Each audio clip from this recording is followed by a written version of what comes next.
Good evening, and welcome to our live webcast of Open Book, Open Mind Online with Patrick Radden Keefe, talking about his longtime New York Times bestseller, Empire of Pain, The Secret History of the Sackler Dynasty.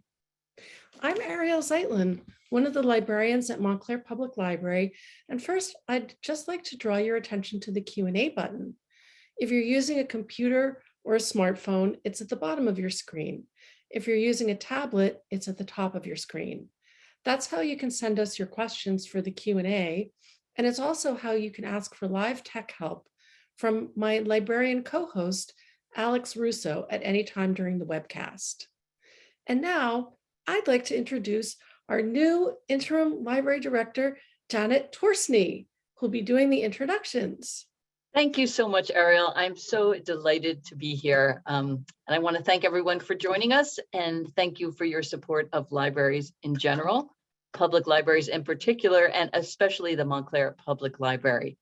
And one of our fantastic supporters is the Montclair Public Library Foundation. And Sheila Boyd is here to say a few words. Welcome, Sheila. Thank you. I'm happy to be here, happy to represent the Montclair Public Library Foundation Board. We are here and we're so happy to be part of another virtual webcast for the Open Book, Open Mind series. I'd like to welcome everyone on behalf of our foundation board. We are a group of local friends and neighbors, and our mission is to raise money to fund the offerings that make our library so very special.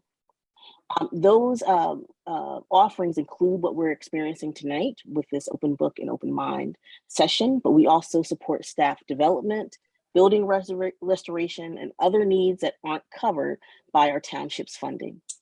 Your donations support everything from laptop lending, Wi-Fi hotspots for Montclair residents without internet access, to lifelong learning classes, to homework tutoring and resume help, to the children's reading programs, and so many others that have grown, especially during this pandemic. So after you enjoy this event, please make a donation through our website, montclairplf.org. Gifts of all sizes have an impact, and the library needs your support now more than ever. Thank you very much, and please enjoy the program. Thank you so much, Sheila. I appreciate it. I appreciate you, and I appreciate your intro. And it's my pleasure to introduce Patrick Radden Keefe. He's an award-winning staff writer at The New Yorker. In addition to writing Empire Pain, the book we're going to talk about tonight, he's the author of the bestseller, Say Nothing, A True Story of Murder and Memory in Northern Ireland. Welcome, Patrick. Great to be with you. Thank you. Thank you. Empire Pain was an instant bestseller, New York Times bestseller, and it was published last year in 2021, and it ended on the bestseller list, or the best book list, for the New York Times, the Washington Post, NPR, the Atlantic, Time Magazine, The Economist, Financial Times. People liked your book, sir. Thank you. It also won the Bailey Gifford Prize for Nonfiction in the United Kingdom, and maybe at the other end of the spectrum, the Goodreads Reader's Choice Award in History and Biography. It's really an exceptional book, and we're so happy to be able to talk about it with you tonight. And your conversation partner, as you know, is none other than DT Max, who is also a staff writer at The New Yorker. So I was wondering if you two might have shared birthday cake in a conference room, or those things that we used to do when we worked together. It seems unreal right now, right? DT has also written two books with beautiful titles, both of them. The first, The Family That Couldn't Sleep, a medical mystery. The second, Every Love Story is a Ghost Story, a life of David Foster Wallace, excuse me. Daniel lives in Montclair and is a member of the Open Book, Open Mind Advisory Committee. Welcome back, Daniel. Thank you. Thank you. We're so glad to have you. So I'm really looking forward to your conversation, gentlemen. Ariel, do you want to say a few rules before they start? Rules. Well, just that it's, that this is the moment everybody's been waiting for, and that everybody at home, please remember you can start submitting your questions while the conversation is going on, just in the Q&A button. And also, I'm about to post links in the chat that you can use to donate to the library, borrow the book, or buy the book. And I'll be back after the Q&A. All right, I think it's us now. Everyone else is I think we're alone now. from my screen at least. So first of all, I should dispel the rumor that we're actually in the same house. It looks like it, doesn't it? It does, and I don't know where you put your kids, but I know my kids. One of the difficult things about doing these Zooms is that I'm getting texts at the corner of my screen about what they want for dinner. So you're probably getting those. My kids may come crashing in at any moment, but that'll be also a bonus. The big fluffy dog. We do work together at the New Yorker, but I think we would both say that we wish we all had a much more collegial existence in one huge room. And I wish I could pretend that, Patrick confided the idea for this book to me first, but he didn't. So I come to this very much as a reader, as I hope all of you out there either have read the book or will read the book. So I'm going to just start with some questions which you would think I would know the answer to, but I actually don't. And the first one is, so Patrick, this subject, was it something that, you had been sort of secretly brooding on for years while we appeared to be, talking about other things, or is it something that hit you over the head one day? How did it land on your radar screen? Kind of slowly and then all at once. It was, I'd written a lot about drugs, mostly illegal drugs. I was really interested in, still am, the illegal drug trade. And I've always been interested in the kind of the fine line between what's legal and illegal. So I'm interested in money laundering, dirty money, drugs, legal and illegal.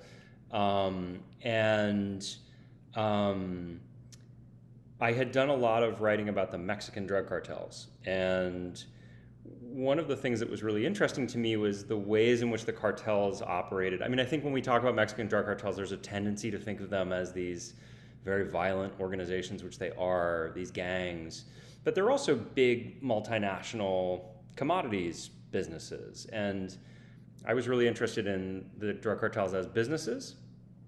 So before I was full-time at the New Yorker, I wrote a big cover story for the New York Times Magazine. It's crazy to think it was 10 years ago, in 2012, about the Sinaloa drug cartel.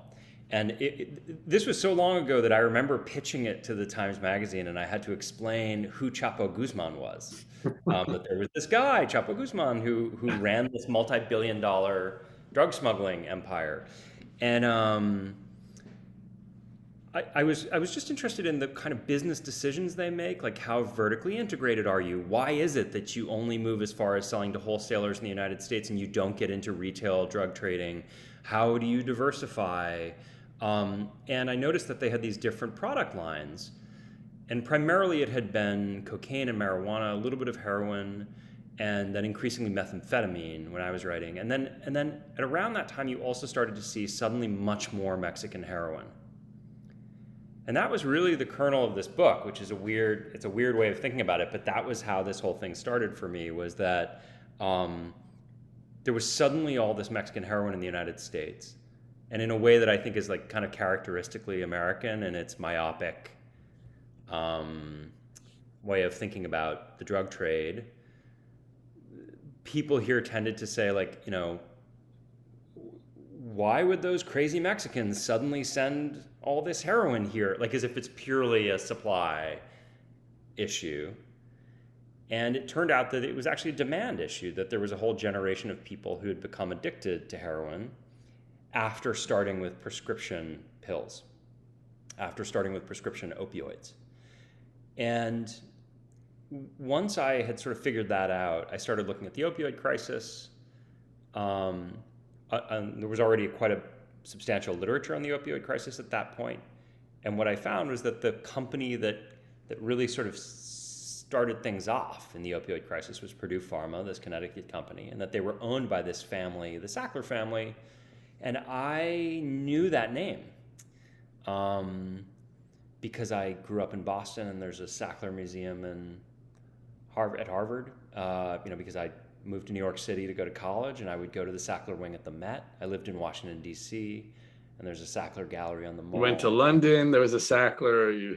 Absolutely. You're in Look, pretty much Medford, everywhere Mass. There's the Sackler I've School of been. Medicine. I mean, it's just everywhere. I went to law school at Yale, and Yale they they yesterday announced that Yeah. they're cutting ties, but Yale had the Sackler name all over the place. So that was the big eureka moment for me, and the point at which I realized that there was a story I wanted to tell, initially as a New Yorker piece, and then subsequently as a book. And so, what was your first phone call or your first email? Like you had a subject that wasn't unknown. Um, I think, now I may be wrong, but correct me, that I think the particular thing that you spotted that's so crucial was that the family was kind of hiding behind the company.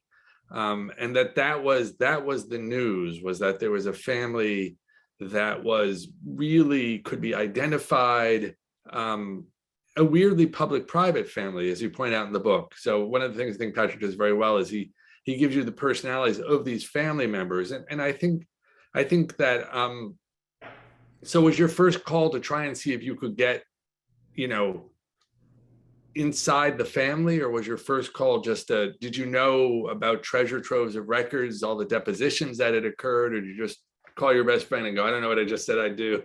Yeah, I mean, it was really the last. The family had been written about. Barry Meyer, a great reporter for a long time at the New York Times, who I read about in my book, had written a lot about the company, Purdue, and a little bit about the family for the Times, and in a book that came out in 2003 called Painkiller.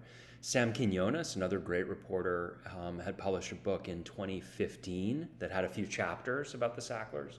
So it wasn't even really, I wasn't breaking news and saying that this company that had done these terrible things was owned by this family. When thinking about stories, I often think about the conceptual frame and how you come at a story. And so one of the things that I noticed with the Sacklers was that there had been this reporting about them, and yet it didn't seem to have caught up with them. Like, nothing stuck. It wasn't a situation where everywhere they went, people were asking questions about this. When I did get to know some people who knew them socially, the impression that I was given is that they kind of moved through their lives, without much real worry, and with a sense that they had an impeccable reputation as a family.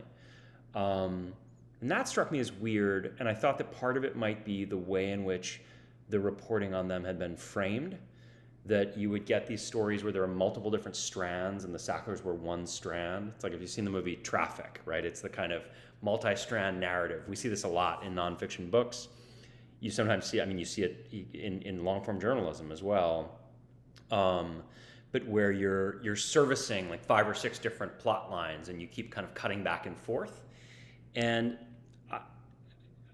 what I found when I was reading about the Sacklers in that kind of context is that I was always wanting to kind of flip the pages and move forward to the next little section about the Sacklers, because I was really interested in them. And so with the piece, the only thing I wanted to do was just, I don't think anybody had really done a piece at that point which was just, all there is the Sacklers. There's kind of no place to hide. It's just about the family. It's not an opioid crisis story in which they are there in the corner. It's not a story about Purdue Pharma in which you have a few paragraphs about the family that owns it. It's really focused on them. You really begin, you even begin, the book begins with essentially the generation that lays the groundwork for what's going to happen. And in fact, the first maybe 50 pages in a funny way are kind of intriguing. The study of the Sackler who doesn't live long enough to get involved with Oxycontin, but obviously creates the environment where you could contemplate such an extraordinary action as unleashing this drug that you know to be addictive onto the world, while pretending that it wasn't. What was the so you began really thinking of it as in some ways it's a family saga, right? I mean, it reminds me of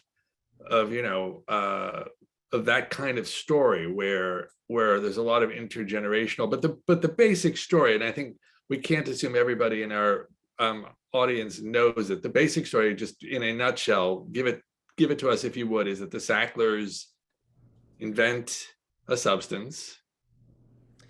Yeah, Boy. At this point, I should really have a good elevator pitch for this book. Um, the basic story as it relates to Purdue Pharma and Oxycontin is that you had a family that was, until a few years ago, chiefly known for philanthropy, one of the wealthiest families in the United States, a family that had given hundreds of millions of dollars away to the arts and the sciences, almost always with the stipulation that they wanted their name on things. So you would have Sackler wings and Sackler galleries. And so there was this sense of this kind of philanthropic dynasty. And what was interesting to me was that it turns out that the vast bulk of that fortune had been generated by the sale of Oxycontin, this drug, this opioid painkiller, which has had a really pernicious legacy, which is really the drug that gave us the opioid crisis.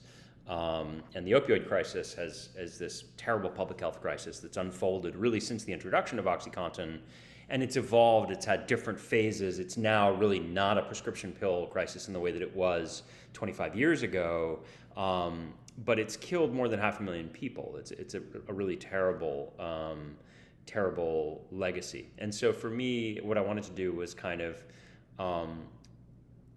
tell the real story of the family, not just around Oxycontin, but in fact, as you say, going back to earlier generations. And part of what's really fascinating is that those earlier generations are notable not just because it's the sort of first generation Sacklers, it's not just the prehistory, if you like.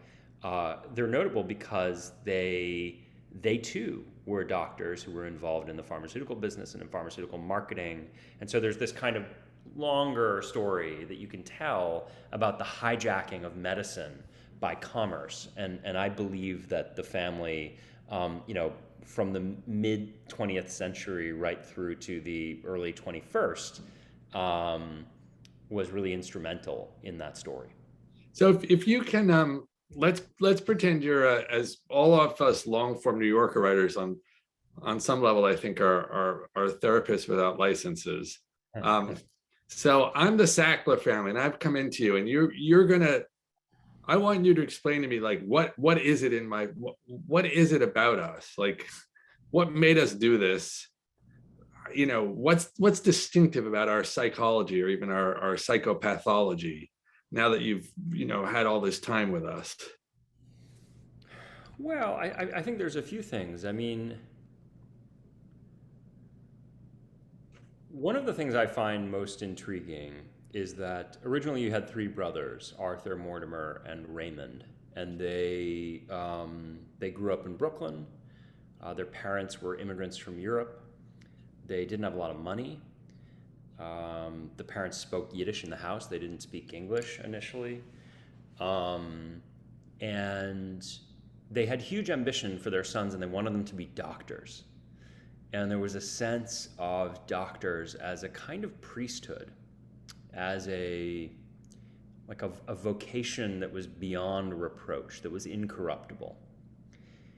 And that, I think, is a kind of a really interesting idea that threads through multiple generations of this family. The idea that if you're a physician, that in some ways it's not first do no harm, it's that you're almost constitutionally incapable of doing harm. And I think that's a very dangerous idea. And so I think that's part of it, is that there was a notion of a kind of sanctimonious notion of the virtue of the family as exemplified by these three physician brothers and their offspring, some of whom were also doctors, and a kind of intellectual arrogance that accompanied that.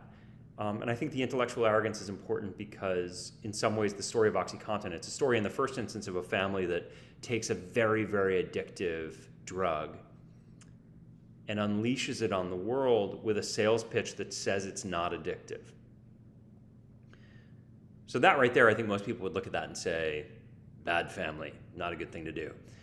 But the really interesting thing for me is what happens when people start getting addicted, as they did, and start overdosing and start dying. How do you respond then?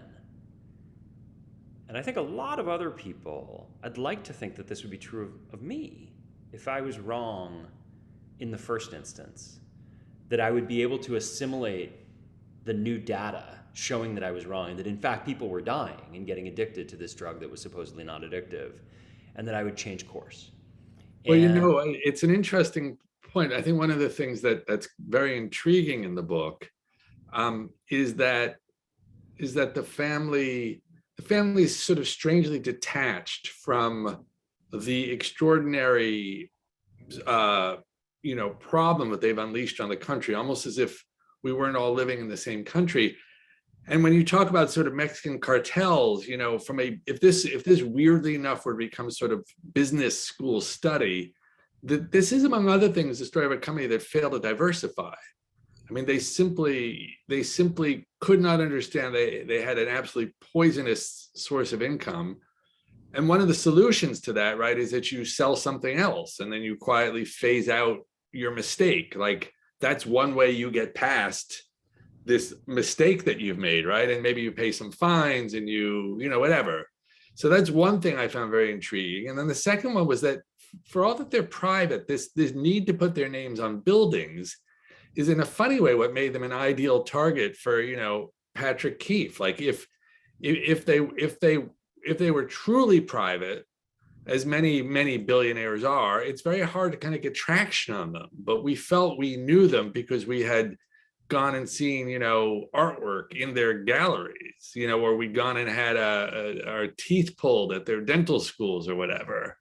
So I feel like they had a particular, there was a particular disconnect, but also kind of a failure of business strategy. I mean, one thing that I learned from your book that I had not realized, is that they never really figured out what to do after Oxycontin. I mean, they did the usual thing of extending the patent through every trick you can possibly come up with, right?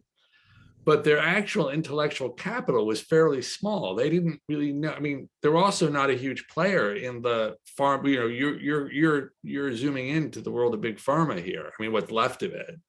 And I was ashamed to notice that Oxycontin was manufactured, at least for a while, in Totowa, which is really just, our finches come from Totowa in this house. Like, we've always thought highly of Totowa. But by the standards of, they were a smallish fish in the big pharma market by the end, maybe not by the beginning. Even in the beginning. Even in the beginning, they're small. Yeah. I mean, they had one product that was a huge product that was the best-selling drug on the market for a while. But it only ever happened once, and I think there were some fantasies that they were going to kind of grow and become a Merck. But it never happened. And to your point about diversifying, it wasn't that they didn't realize that they probably should diversify. I mean, it was comical, right? I interviewed dozens of people who worked at the company, and this is a very grim subject, but it's a grim subject with, fortunately, a heavy dose of dark comedy. And so you'd have these board meetings, which were dominated by the Sacklers, and it's a bunch of entitled, kind of squabbling billionaires, many of them people who've kind of grown up rich, and two sides of the family that are totally at odds and don't really like each other. And I interviewed all these people who would have to go and present to the board, and they said it was terrifying. It was like, you've got your PowerPoint presentation and you're there ready to make your what would normally be a kind of slightly stressful work presentation, but you've walked into an incredibly acrimonious Thanksgiving dinner, and that's where you have to do it. And people are fighting and shouting across the table, and you're asking people to, can I get slide 2? And so one of the issues is that people would again and again and again make these proposals to the board for ways in which the company could diversify.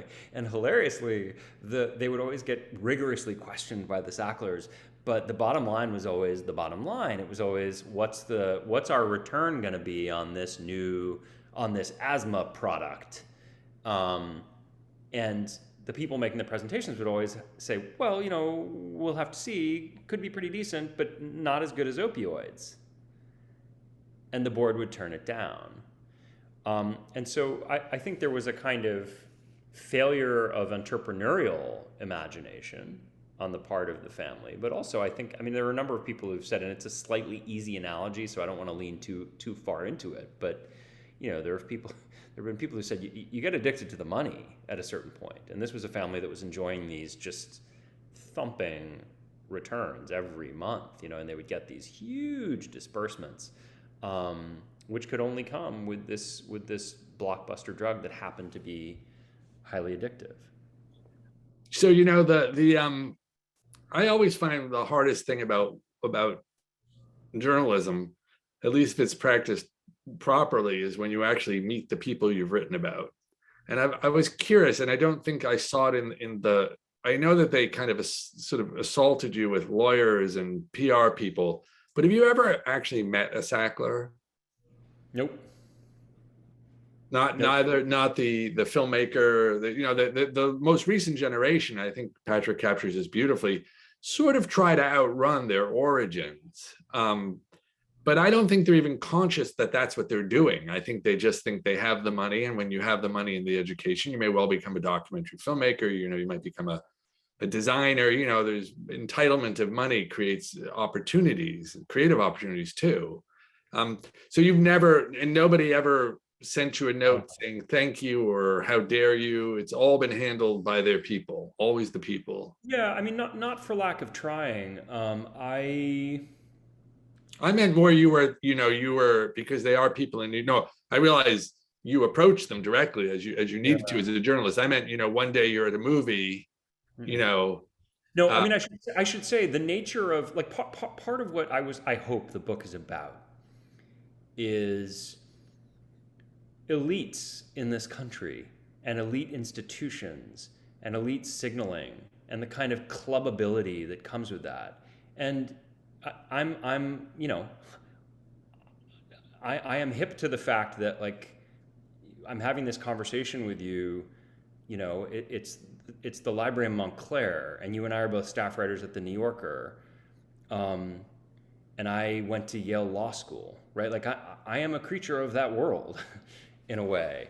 And so almost inevitably, while I haven't crossed paths with the Sacklers directly, there are all kinds of people I know who know Sacklers, which was very helpful to me in my reporting, and probably pretty inconvenient for them, right? That our worlds do intersect. Right.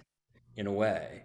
Yeah, there's an aspect of it being personal that I mean, they probably had felt up till then a certain affection for the New Yorker magazine. I'm guessing is something that landed on their coffee table and. But to be honest with you, wasn't read. Yeah, but to be honest with you, I mean that was from the very beginning. Part of my intention was I like to be the skunk at the garden party. If there's, I think it's all too often the case in this country that there is a kind of class solidarity and educated elite solidarity that people are afraid to violate for one reason or another. And so to me, the idea of writing the piece specifically in the New Yorker, which was a magazine that would resonate in their circles, I was all for that.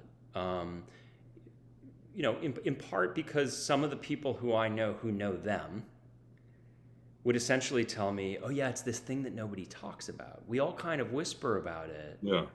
Like, oh yeah, we'll see Mortimer Jr. all the time. Right.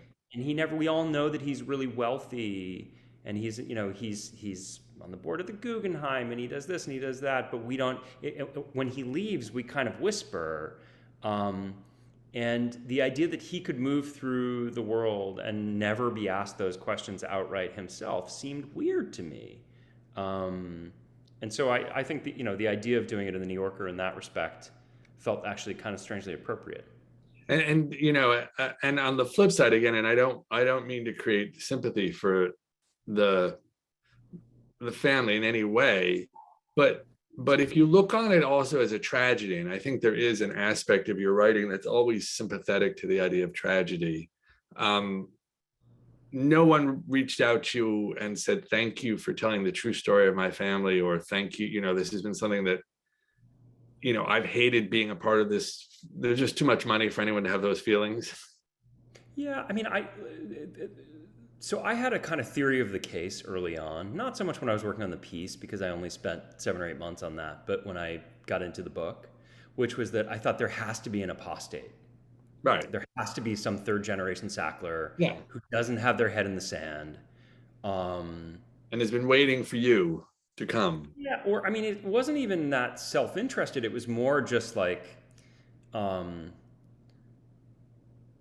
well, let me, I need to think about the best way to describe this. I did have a conversation with one Sackler early on, which was not for, I can't name the person, but I had a conversation with one Sackler in which I was essentially saying, this is before my piece had come out, surely you've read the incredible LA Times series on Purdue. Surely you've read Dreamland by Sam Quinones. Surely you've read Painkiller by Barry Meyer. And the reaction was like, well, I don't know if these things are true. I haven't really engaged with it. Mm-hmm. And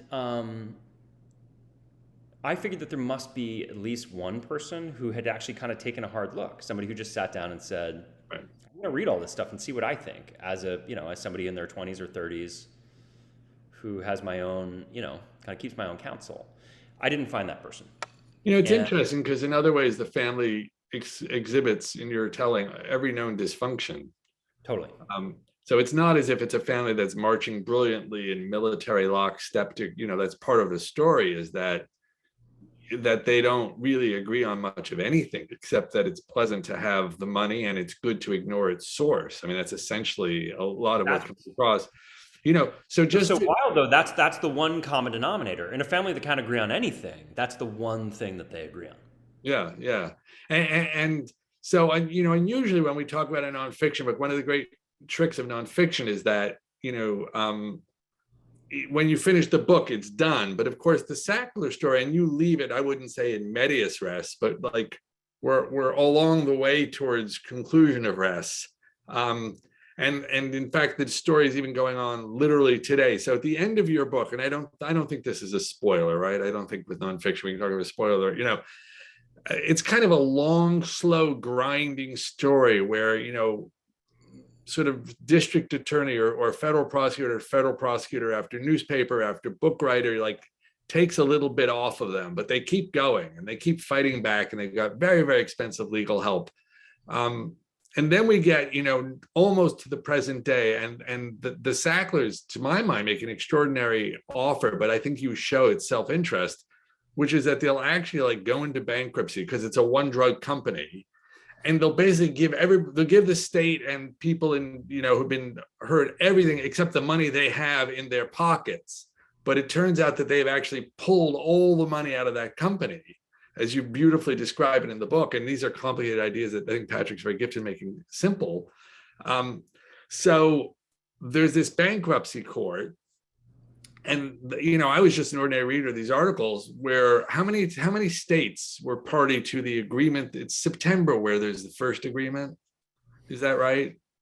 Yeah, it's a sort of a phased thing. So initially you had half of the states that signed on to this idea of the deal, and half of them that were objecting. And then and just basically the deal is the solution to or supposed to be the solution to a problem that has gone on and killed 500,000 people, although not all with Purdue Pharma Oxycontin, but as you show, they're the lead malefactor. So This is a big moment. We've got a big tobacco level settlement, or so it seems. Well, not quite that big in terms of the scope of it. Yeah, I mean, listen, the procedure here is complicated. And if I'm smiling, it's just because I'm thinking, Dan, that if there's anybody watching tonight who's on the fence about whether or not they want to read this book, your description of it as a long, slow, grinding story, I think is going to put them over the edge. The sales figures are just spiking in the last 3 to 5 minutes, and we don't know why. I flatter myself that our Montclair readers is up for a long, slow grinding story. Can handle these things. And in fact, they actually go to watch on Booksellers, our excellent local bookstore, and ask for a long, slow, grinding read. What I want is a whole section of those kinds of books for the reader. Like, give me procedure, no personality. Right. They say, give me procedure. Right. I want some civil procedure. So I won't get too lost in the procedural details, but basically, as you said, there was you have this terrible public health crisis. You have this company, Purdue Pharma, which pled guilty twice to federal criminal charges, once in 2007 and again in 2020, associated with its marketing of Oxycontin. And the family kind of stays in the background. And then what happens is that eventually, when there are too many lawsuits, there's like every state in the union is suing the company, half the states are suing the family. There are thousands of lawsuits against Purdue, and the family basically kicks the company into bankruptcy and says, company doesn't have any money anymore, so here you go, you guys can fight over the carcass. But before they did that, for 10 years, they'd been pulling money out of the company. So the only reason it ends up in bankruptcy is that they took $10 billion out of the company. And that's where we end up, and that deal has yet to be approved, but it's basically been finalized. There have been different iterations, but essentially, the Sacklers are going to pay, it looks like, about $6 billion. They'll pay it out slowly over the course of 18 years. And they will get in exchange a full release from any future civil liability. No cases can be brought against them ever, against any of this stuff. And they won't apologize, and they won't admit wrongdoing. And will they, one thing you point out in the book, which I'm curious if it's still true, this is how much of their personal money is in that number? Because you point out in the book that basically they were giving the government the carcass, but they were keeping the money they'd actually pulled out. Has that changed? I mean, has all this pressure, again, because our readers love procedure, astonishingly, once this thing was signed, a federal judge threw it out, precisely because of the questionable legal idea that the owners of a company can get a perpetual immunity from civil suits when it's the company that's actually in bankruptcy. So why should the individuals who own the company get that? I know if you're all following me there, you all went out to Tierney's on that note. But is the money theirs now? Have they thrown in a couple bill just to? It's their money. Yeah, absolutely. I mean, I think that the size of it is their money, and they're going to part with a lot of it. The only little caveat would be that the devil is always in the details, and they're paying it out very slowly, and that if you have an $11 billion fortune, which they do, the annual return on that fortune, just in the form of interest and investment returns, is high enough that if you're paying out a number, even a big number, over 18 years, it's pretty sustainable. Like, I haven't run the numbers, but originally it was going to be 4.5 billion. And I worked out that if you assume a pretty conservative annualized rate of return on the $11 billion fortune, that they were going to pay 4.5 billion over 10 years, that they would actually end up richer when they were done paying than they were when they started, that they could pay it just out of their returns. Sort of the same logic publishers use in their book contracts when they pay you out over time. Do you so let's say that? Do you endorse this settlement? What do you think? Do you think, or you think that the point here is to keep pushing for some admission of guilt or some criminal charges against the family, in other words, it's you're pointing out that basically, I mean, it's more than a slap on the wrist that they're getting. I mean, these are different things, right? Like, I don't. In some ways, the book is about this family, but it is also about the way in which our whole legal and economic system is designed to insulate the billionaire class from the downstream consequences of their actions. And so I think that $6 billion is real money. And I think the family is going to pay a really severe reputational cost. And this happens to be a family which, as you indicated before, they've always liked their name up on the wall. Like, what the family name means is significant to them. And all of that, I think, can bring some comfort to people. But listen, there were a lot of people who wanted to see criminal charges, which I think probably aren't going to happen. There are a lot of people who want to see them in jail. I think there are a lot of people who look at the fact that if you, if you're a street level drug dealer, to go back to what I was saying at the top about the distinctions between what's legal and illegal, if you're a street level drug dealer, particularly a black or brown street level drug dealer in this country, and you get busted a second time for selling a small amount of heroin, depending on what state you're in, there could be a mandatory minimum of 10 years in prison. So I think some people look at the idea that you have a very wealthy family that sells a chemical cousin of heroin on a massive scale and makes billions and billions and billions of dollars. The idea that there's going to be any form of justice that doesn't involve any show of contrition from them and doesn't involve any criminal charges, I think strikes some people as, as a problem. But I also think it's the end of the road, I think, at this point. It's the end of the road. Mm-hmm. And we're going to go to some questions, but our Montclair posters are so intelligent, they might seem like questions that you were asking yourself all along. So here's one, which your lawyer would probably advise you not to answer. What did you take out of the book that you wish you had left in? Oh man. Well,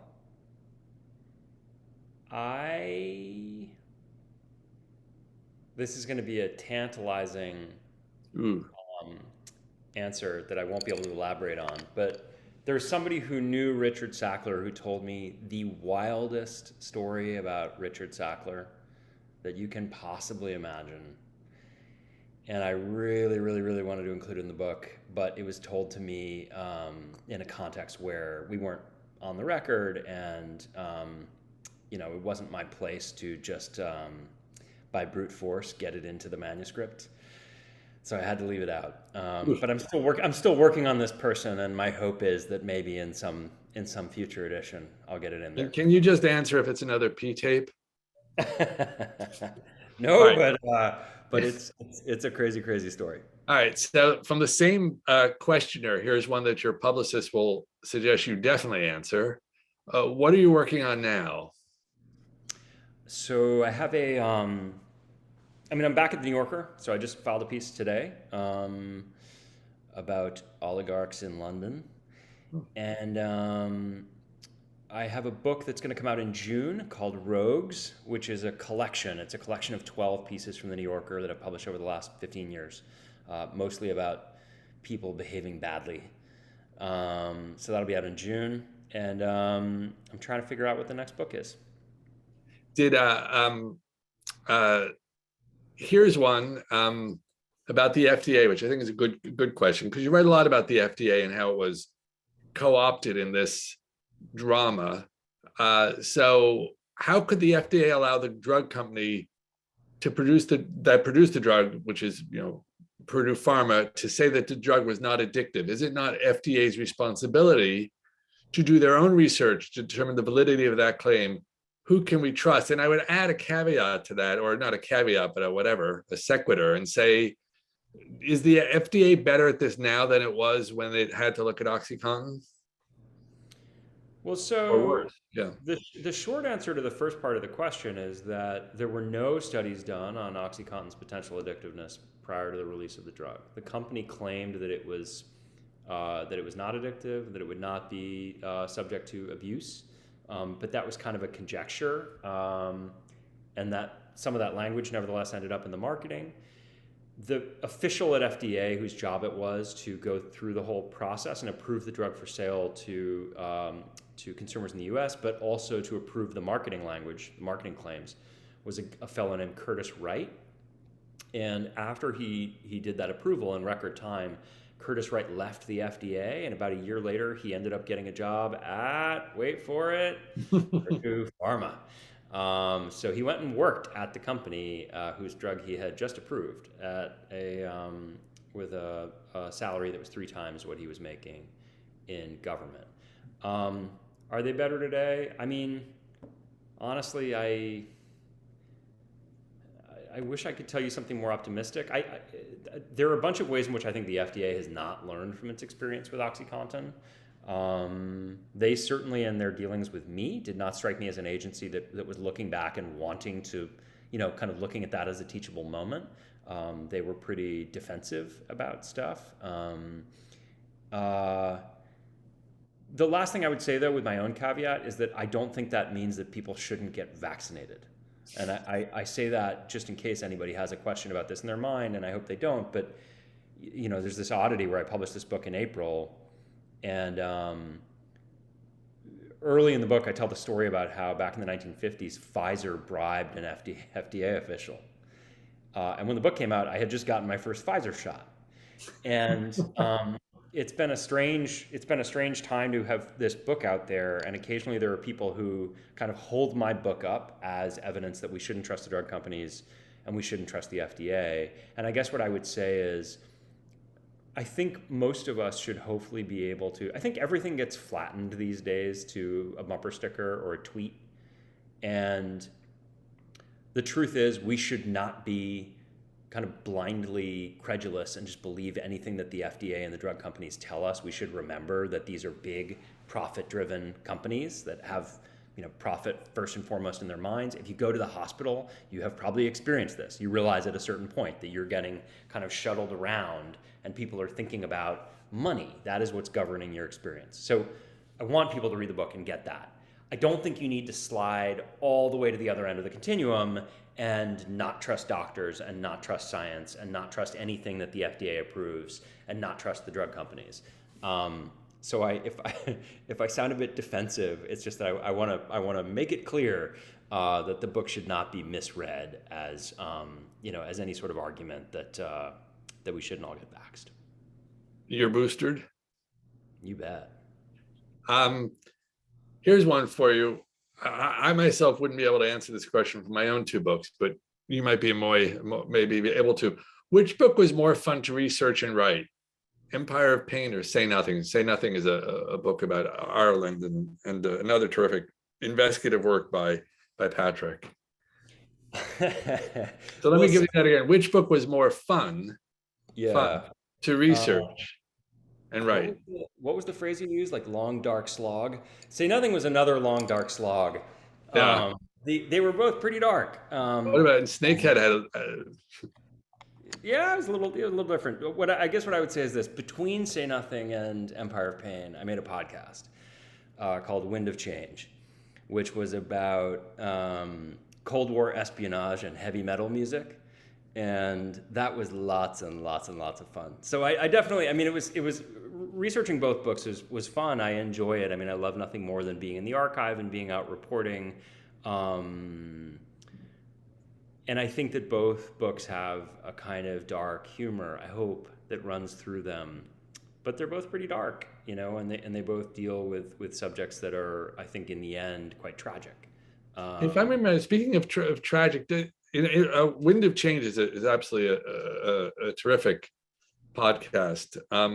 We could talk about it briefly, but isn't the climactic moment in that podcast takes place in a hotel in Kiev?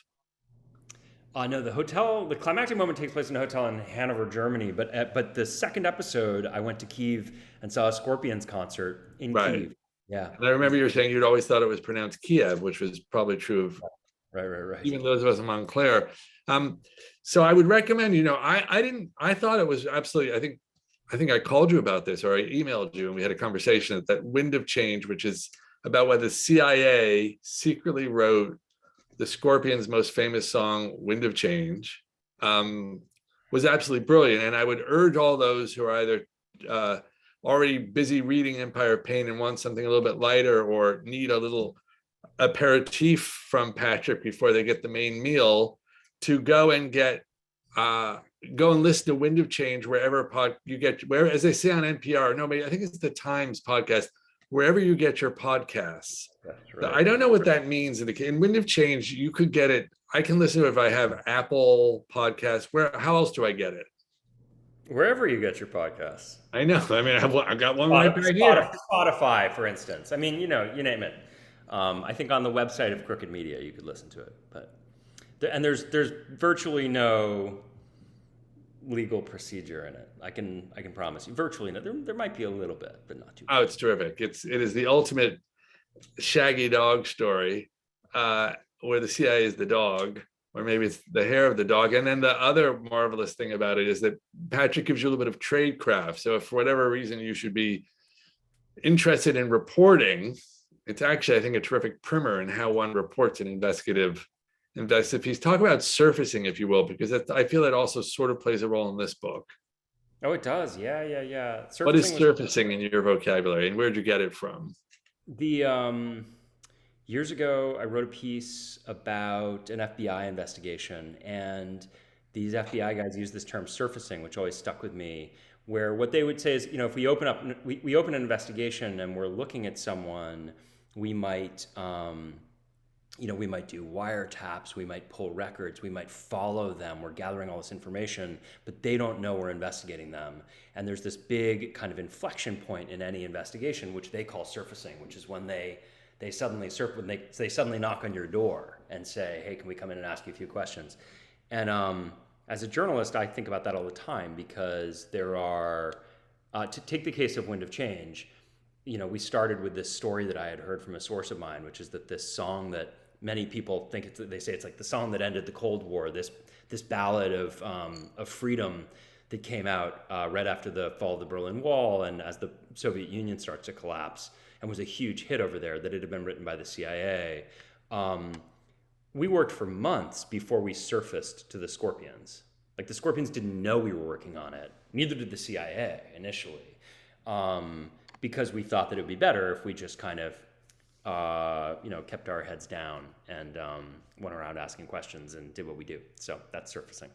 And so in the case of Empire of Pain, did you do a lot of, well, let's start with the magazine article, because obviously you surfaced with the magazine article, and you could hardly hide. And in fact, it's interesting, there's some mention in some of the afterward material about how hard the company pushed against Patrick and the New Yorker, not just before the piece ran, but after it ran, trying to get retractions and so on, which they never got.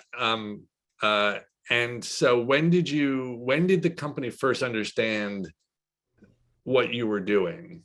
And was it the fact check? Was it before? Before that, but it was probably pretty late in the game. I mean, sometimes that people aren't going to be particularly cooperative. And I think the thing that you worry about is that they're going to shut down other people who might be sources. Like, I've had the situation where you surface too soon, or somebody hears that you're doing what you're doing, and then suddenly the people who are on the outside, who might have been willing to talk to you, or who work for the company still, they get an email saying, we just want to remind you all that you've all signed NDAs, please don't talk, or what have you, and stuff dries up. And so in that case, I probably would have gone to them quite late.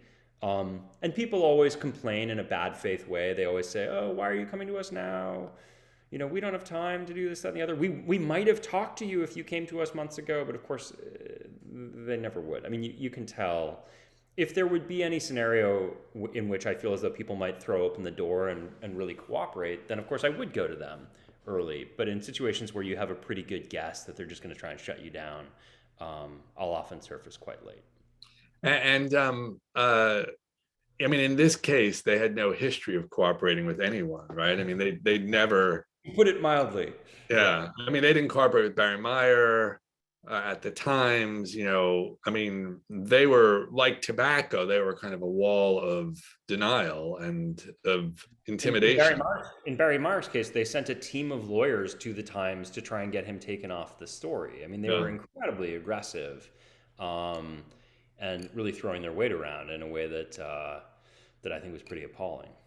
Yeah. At the New Yorker, did they ever try to go up the level of Condé Nast to try and get the piece? Condé, there were these, like, they threatened to pull their advertising from.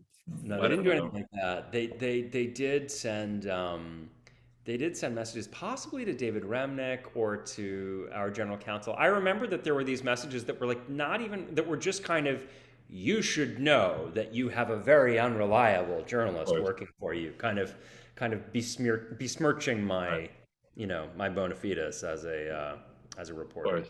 No, I mean, I've always felt that the people like you and me would know exactly what to do on the other side, because we've seen it done to us so often, and it's always the same. It's always about undermining the confidence in you and your work, whatever way they can do it. It doesn't. It's Well, not here's the usually. thing is, I always feel like that's the move you make when you don't have any good moves to make. I mean, I like all that stuff seems so amateurish to me, and it is always amazing to me when you encounter these, because the Sacklers really specialized in this.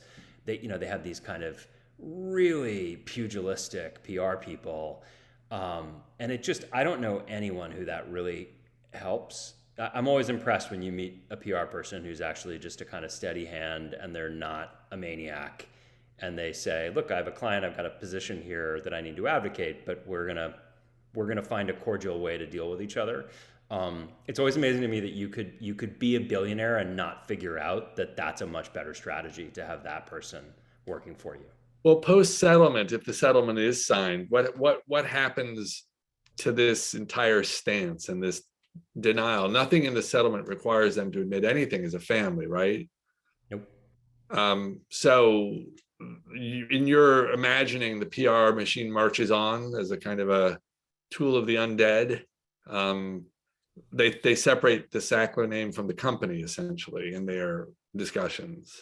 Yeah, the company is going to cease to exist and be Right, kind of and you can write anything you write about the company is like writing about somebody's ex-girlfriend. Like, it's just Yeah. No, I think the family will go quiet for a while, and kind of lick their wounds, and then I think that there'll probably be a gradual process in which they start looking for people who will take their money and kind of tiptoeing back into society. A number of them have moved to Miami, which I feel like is a first step. it's like it's a good place to go if you have a lot of money and a tarnished reputation. You'd be in good company. So I feel like they're probably down there for now, and we'll see how things work out for them. But I don't think they're gonna outrun this. I think that there's somebody who's not a Sackler, but who was a person who featured in this story, who I interviewed when I was working on the book, who was very upset about what I was doing. And they said to me with real impatience, they said, this damn thing is going to be a piece of gum that's sticking to my shoe for the rest of my life. And,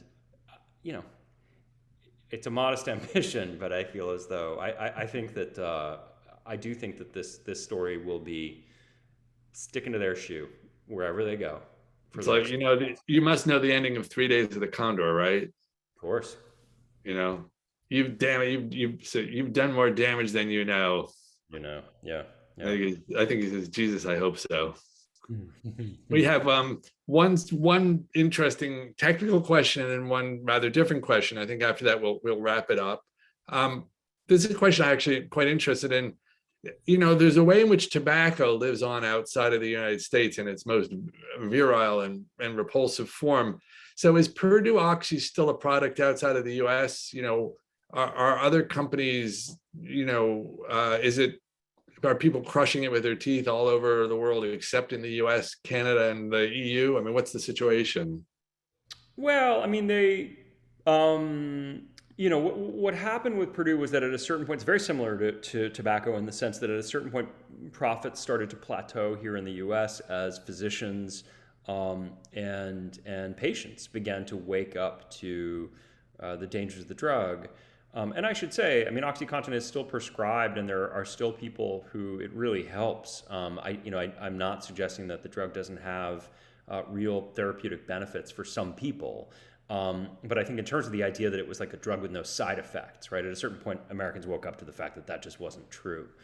And what was amazing is that the Sacklers then had this company, Mundy Pharma, that set its sights on emerging markets. And they basically went out and they made the same pitch in emerging markets that they had made in the US 15 years earlier.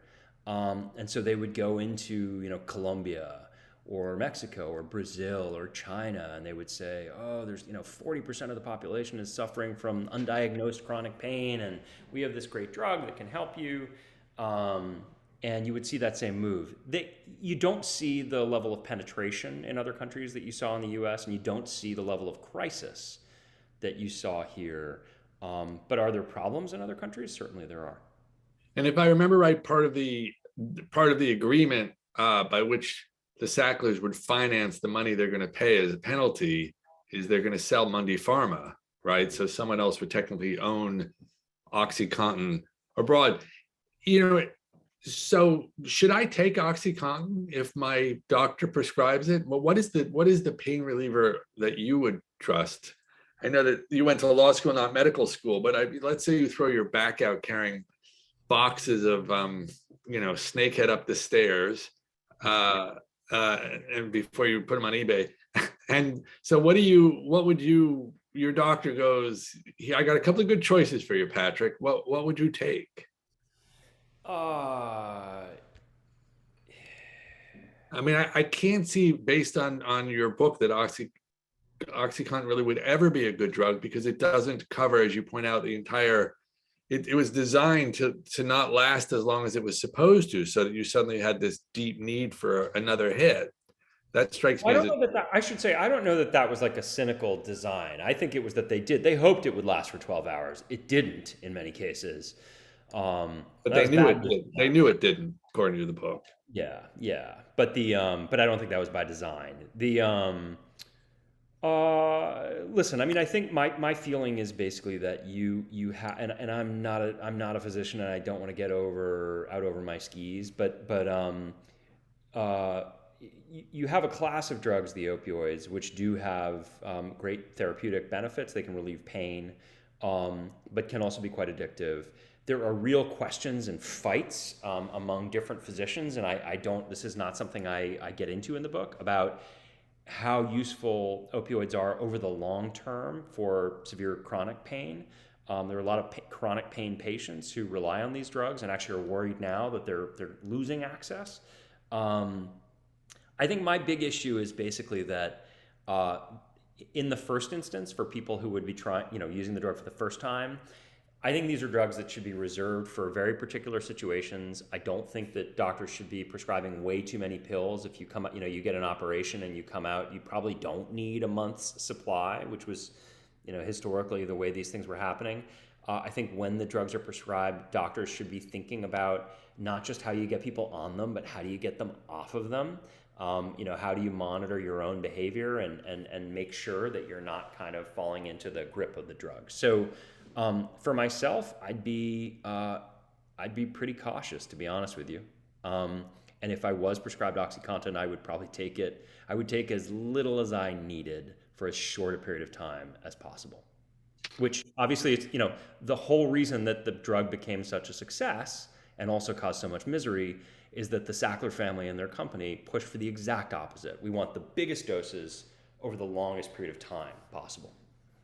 So here's a different question, and I believe this. I'm reading between the lines. This is a person who herself lost somebody to opioid addiction, and she writes, and she points out that that her group, which she's associated with, will be compensated. I guess some of the settlement would go to their group to help with addiction therapy. Again, this is not explicit in the question.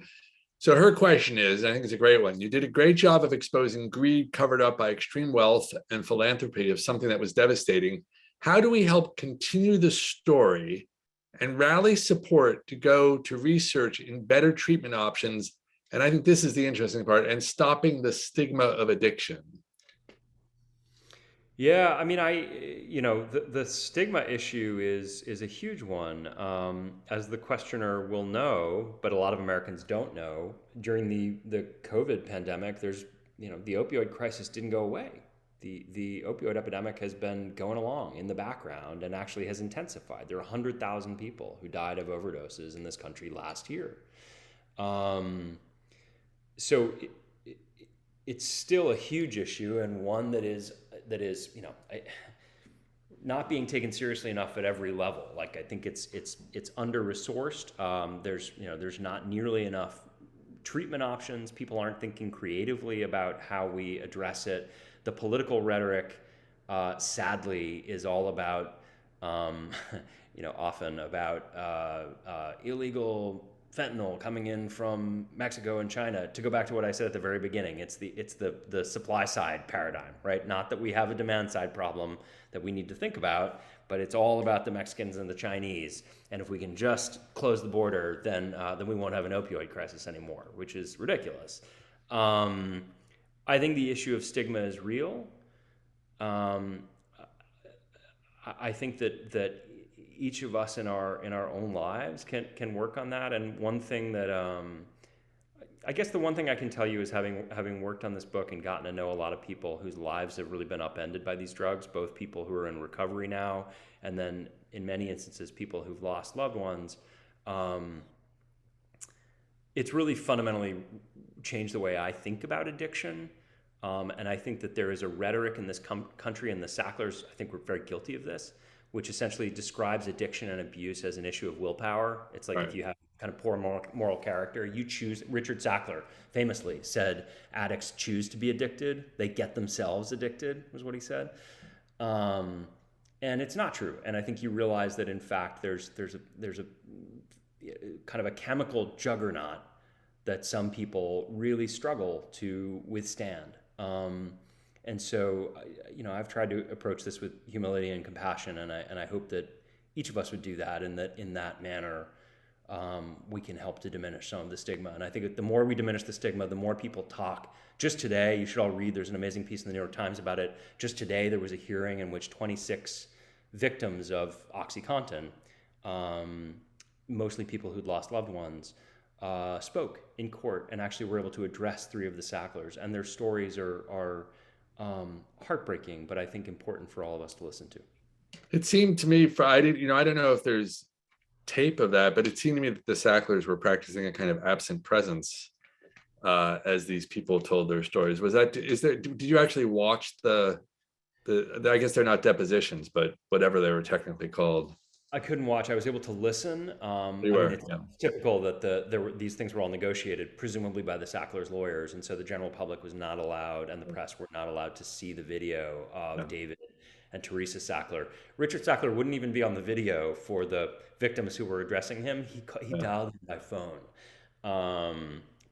Wouldn't show his face to these people who were talking to him about how their children had died from his drug.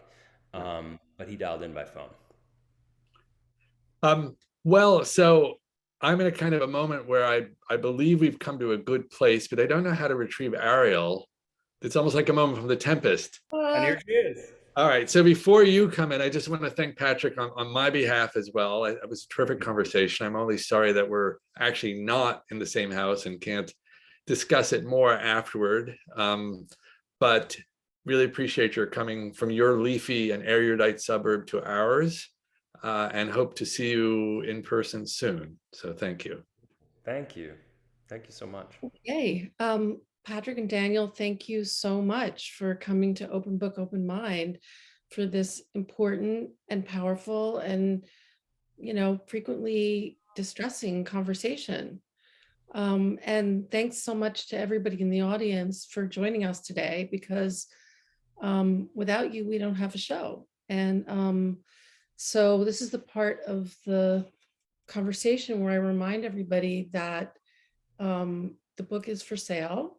It's also, you can borrow it from the library. There are links in the chat where you can access that pretty easily.